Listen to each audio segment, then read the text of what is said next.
আসসালামু আলাইকুম friend, welcome to আলামিন এডুকেশন। আমি আলামিন আপনাদের সাথে আছি।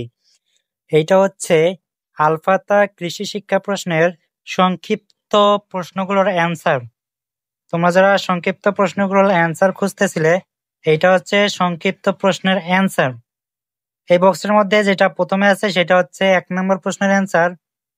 1 নম্বর প্রশ্নের অ্যান্সার হচ্ছে বীজের মান নিয়ন্ত্রণ গুরুত্বপূর্ণ কেন, ব্যাখ্যা করো।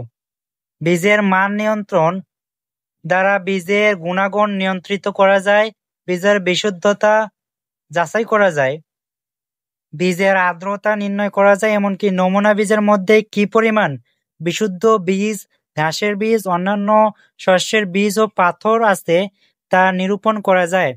বীজের মান নিয়ন্ত্রণের মাধ্যমে বীজ সঠিকভাবে উৎপাদন, সঠিকভাবে ফসল কর্তন, মাড়াই ও ঝাড়াই এর সঠিকভাবে বীজ শুকিয়ে নির্দিষ্ট আর্দ্রতায় আনা যায়, যাতে ফলন বৃদ্ধি পায় ও বীজের মান নিয়ন্ত্রণ হয়। এটা হচ্ছে 1 নম্বর প্রশ্নের উত্তর। এরপরে তোমাদের রয়েছে 2 নম্বর প্রশ্ন। তোমাদের 2 নম্বর প্রশ্নের মধ্যে বলা হয়েছে দোআঁশ মাটিকে আদর্শ মাটি বলা হয় কেন। দোআঁশ মাটিকে আদর্শ মাটি বলা হয় কারণ কিছু কারণ আছে, সেটা হচ্ছে এটা হচ্ছে তোমাদের অ্যান্সার। যে মাটিতে পলি ও পলিকর্দমা প্রায় সমান অনুপাতে বিদ্যমান থাকে তাকে দোআঁশ মাটি বলে। এটা অ্যান্সারটা তোমরা একটু দেখে নাও, প্রয়োজন হলে স্ক্রিনশট দিয়ে নাও। আর যারা এখনো এই চ্যানেলটিকে সাবস্ক্রাইব করোনি, দ্রুত চ্যানেলটিকে সাবস্ক্রাইব করে দাও এবং সিক্রেট হোয়াটসঅ্যাপ গ্রুপে যুক্ত হয়ে যাও। এটা হচ্ছে 3 নম্বর প্রশ্ন। কোন ধরনের ভূমিক্ষয় কৃষি যন্ত্রপাতি ব্যবহারের অসুবিধা সৃষ্টি করে। 3 নম্বর প্রশ্ন তোমরা দেখে নাও।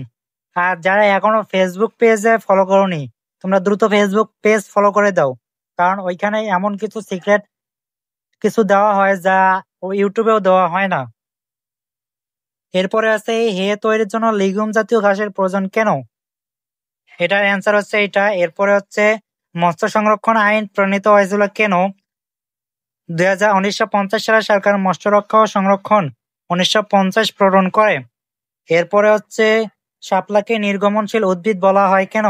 যেসব উদ্ভিদ শিকড় পানির নিচে মাটিতে থাকে কিন্তু পাতা ও কাণ্ডের উপর অংশ শুধু পাতা ও পানির উপরে দাঁড়িয়ে থাকে বা ভেসে থাকে সেসবকে নির্গমনশীল উদ্ভিদ বলে। পুকুরে পোনা ছাড়ার পূর্বে পানি শোধন করে নিতে হয় কেন। এটা হচ্ছে তোমাদের এই 7টা প্রশ্নের মধ্যে যে কোনো 5টা দিতে হবে, 5টাতে 10 মার্ক। তোমরা যারা চ্যানেলটিকে সাবস্ক্রাইব করনি অবশ্যই সাবস্ক্রাইব